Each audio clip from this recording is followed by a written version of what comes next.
الحمدللہ کہ تو نے قرآن مجید کے بارے میں جاننا شروع کیا۔ قرآن مجید کیا ہے؟ یہ اللہ کا کلام ہے۔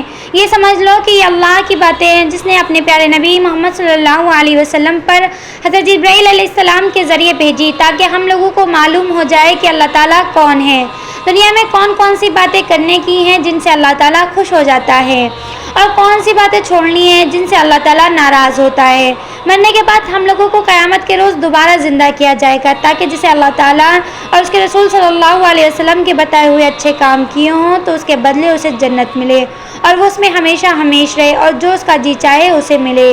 جس نے ایسا کام کیا جن کو اللہ تعالیٰ اور اس کے رسول صلی اللہ علیہ وسلم کو کرنے سے منع کیا، اور اسے اس کی کی سزا دوزخ میں بھگتنا پڑے گی، جسے اللہ تعالیٰ کے ساتھ شرک کیا اور اس کو معاف نہیں کیا جائے گا۔ اس کے علاوہ اللہ تعالیٰ جسے چاہے رحم کرے اور جسے چاہے بخش دے۔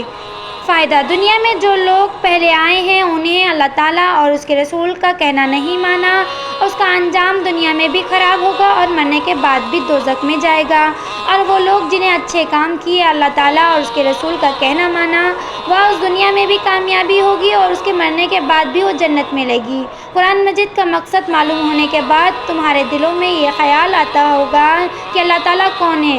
سنیے، اس کی ذات کا سمجھنا تو یہ الگ ہے۔ اللہ تعالیٰ نے اپنے مطابق قرآن میں فرمایا، اللہ تعالیٰ ایک ہے اور وہی عبادت کے قابل ہے۔ اس کی ذات میں اور اس کے کاموں میں کوئی شریک نہیں، نہ اس کی کوئی اولاد ہے نہ وہ کسی کی اولاد ہے۔ وہ آسمانوں اور زمینوں کا نور ہے، وہ ہمیشہ سے ہے اور ہمیشہ رہے گا۔ اس کی نہ نیند آتی ہے نہ اونگ آتی ہے۔ آسمانوں اور زمینوں میں جو کچھ ہے سب اسی نے پیدا کیا ہے۔ بغیر اس کی مرضی کے کوئی اس کے سامنے کسی کی سفارش بھی نہیں کر سکتا۔ جو کچھ ہونے والا ہے اور جو کچھ ہو چکا ہے سب اس کو معلوم ہے۔ آسمانوں اور زمینوں میں کوئی چیز ایسی نہیں ہے جو اس کے علم میں نہ ہو۔ وہ اس کا انتظام کرنے سے تھکتا نہیں۔ آسمانوں اور زمینوں میں جو چیز ہے وہ اس کی تعریف اور پاکی بیان کرتی ہے۔ وہی پیدا کرتا ہے، وہی موت دیتا ہے، وہی موت کے بعد قیامت میں پھر دوبارہ زندہ کرے گا۔ اللہ سب کچھ کر سکتا ہے، اس کی مرضی کے بغیر کوئی کچھ نہیں کر سکتا۔ جہاں کہیں ہم ہوتے ہیں وہ ہمیشہ ہمارے ساتھ ہوتا ہے۔ وہ ہمارے دلوں کی بات جانتا ہے، وہی سب کو رزق دیتا ہے، جسے چاہے تھوڑا دے، جسے چاہے بے حساب دے۔ اس کے اختیار میں ہے، جسے چاہے سلطنت دے، جسے چاہے سلطنت چھین لے، جسے چاہے عزت دے، جسے چاہے ذلت دے۔ دین و دنیا کی سب بھلائیاں اسی کے ہاتھ میں ہیں۔ وہی اولاد دیتا ہے، جسے چاہے بیٹا دے، جسے چاہے بیٹیاں دے، جسے چاہے دونوں دے اور جسے چاہے کچھ نہ دے۔ وہ کسی کو بھلائی دینا چاہے تو اسے کوئی بدل نہیں سکتا، اور جو تکلیف کا مستحق ہوتا ہے اس کو بدلنے والا بھی کوئی نہیں۔